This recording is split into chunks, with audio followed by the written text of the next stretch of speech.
Allow me to introduce myself. I am the last sane sports fan. I am a genius by trade.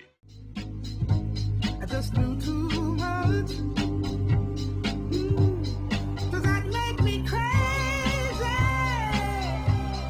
Does that make me crazy? Does that make me crazy? Possibly. Hello, everyone, and welcome once again to The View from the Midwest. Well, the Women's World Cup continues to roll on, and so do the United States women after a 2-0 victory over Colombia last night.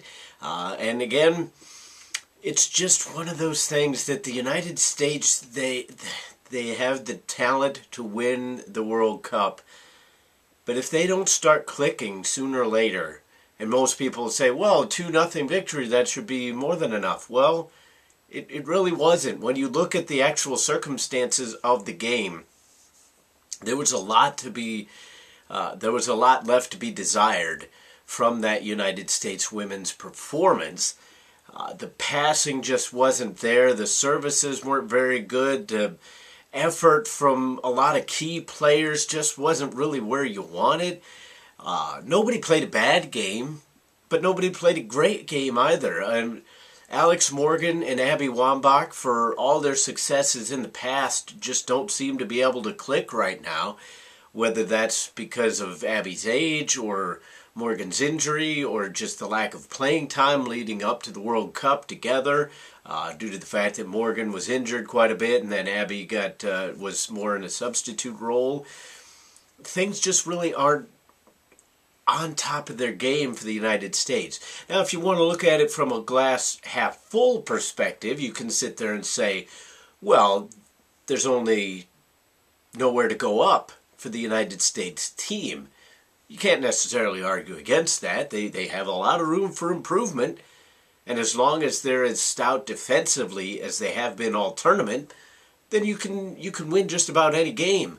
But that's not necessarily the United States team that we've become accustomed to. This isn't necessarily a team that's built to be a defend-first team and then counterattack. This is a team that's supposed to press. This is a team that's supposed to take it to the opponent. This isn't a team built like the United States men's teams of old, where it was put numbers behind the ball and then spring something when you can. There's a lot of offensive firepower on this team, but for whatever reason, they're just not meshing well. They're not clicking on the one-touch passes. They're not sending balls to feet. They're sending balls to feet when they should have played it through space, and they play it through space when they should have sent it to feet. Now again, whether or not there's miscommunication out there on the field or what's going on, we'll never know that. This is all speculation. We can sit there and watch the games and give our own analysis of what's going on. But the teammates are never going to throw anybody under the bus that so-and-so is not doing this when they should be doing that. And that's not what teammates do, especially when you're on a close-knit team, as this clearly is. They have a good chemistry in the locker room. Nobody's taking that away from them. But for whatever reason, the results out there on the field just aren't really there. They haven't really wowed anybody in this tournament. A 3-1 win over Australia. Nothing to really write home about that. 0-0 against Sweden. They look good defensively. There was one or two chances, but again, nothing to write home about. They squeaked by on that last game. And then they come in against Colombia. They had everything to play for. Obviously, you want to advance, but to send a message to Colombia that you can make up all the stories about us talking that you want. We're still the dog to beat. They just really didn't do that. The only reason that I hesitate to give them full marks, because a 2-0 win is nothing to be sneezed at. But if the goalkeeper doesn't make that foul, or if it's called outside the box and she doesn't get a red card, maybe that changes the dynamic of the game. Penalty is missed. That's no good. Abby Wambach, for whatever reason, this just has not been her tournament at all. That's another thing that goes against the United States. Alex Morgan scores the goal, but was it a cross? Maybe she was shooting. The goalkeeper As a proud member of the goalkeepers union, I hardly ever blame the goalkeeper. It was a decent shot. She was a little bit late to react, but 9 times out of 10, a goalkeeper's got to have that. And it has nothing to do with this nonsense of, oh, you can't compete on the near post versus the far post. Nothing to do with that. But you get a hand to that. You have to make it solid contact enough to drive that ball away.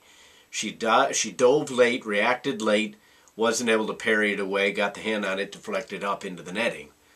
If that doesn't happen, if all of that doesn't fall into place for the United States, now, people who are against my point of view will sit there and say, well, the United States made that happen. They created those chances.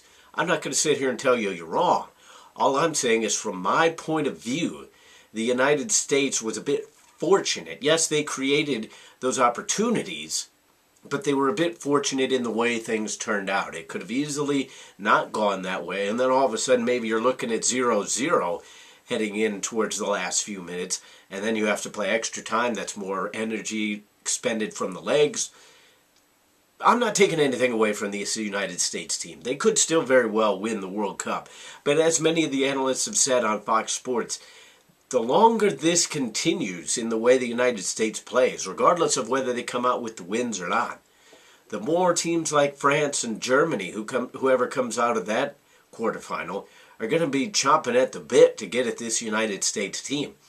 The United States is fairly difficult to break down defensively, but offensively, if the United States can't create chances, if they can't control the midfield, if they can't hit those passes that they need to be hitting, then all of a sudden you're in trouble. Because if the United States is not able to get into the attack, eventually the defense will falter. Maybe Hope Solo will come up with a Tim Howard-esque performance, because the United States, the way they're playing right now, when they go up against the big guns, they may need it. But that remains to be seen. All marks to the United States team. I mean, they've continued on. That's basically all you can ask of them. You win the game. That's what it boils down to. Years from now, if the United States wins the World Cup, nobody's going to care how they did it. Only the fact that they raised the trophy. If they don't make it even to the semifinals, then all of a sudden you got a lot of questions to be asked. Is the formation right? Are the players right for the system that the coach wants to be made? Is the system even a factor? Are the players just not playing up to potential?